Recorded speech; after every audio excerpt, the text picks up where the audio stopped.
20 லட்சம் மாணவர்களுக்கு லேப்டாப் மடிக்கணினி லேப்டாப் வழங்கக்கூடிய திட்டத்தை உலகம் உங்கள் கையில் என்கிற திட்டத்தை நான் தொடங்கி வச்சேன். அது முதல் கட்டமா 10 லட்சம் மாணவர்களுக்கு தமிழ்நாடு முழுக்க நாம கொடுத்திருக்கிறோம். இதனால அரசு பொறியியல், கலை மற்றும் அறிவியல், மருத்துவம், விவசாயம், சட்டக்கல்லூரி, பாலிடெக்னிக், ITI போன்ற அனைத்து படிப்புகளை சார்ந்த மாணவர்களுக்கும் லேப்டாப் வழங்கப்படுது.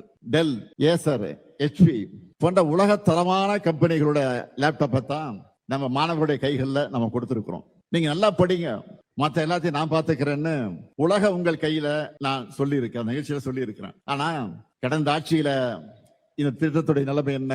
2019ஆம் ஆண்டு பழனிசாமி அவர்கள் முதலமைச்சராக இருந்தப்போ மாணவர்களுக்கு லேப்டாப் வழங்குற திட்டத்தை நிறுத்திட்டாரு. எப்போ? 2019ஆம் ஆண்டு நிறுத்திட்டார். அப்ப அதுவும் CAG அறிக்கை என்ன சொல்லிச்சு தெரியுமா? 68 கோடி ரூபாய் மதிப்பில் வாங்கப்பட்ட 55,000 லேப்டாப்புகளை வீணடிச்சுட்டாங்கன்னு CAG அறிக்கையில வெட்ட வெளிச்சமா சொன்னாங்க. அதுல வெளியிடப்பட்டிருக்கு.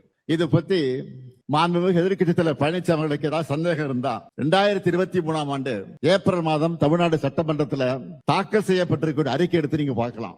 ஆதாரமா இருக்கு.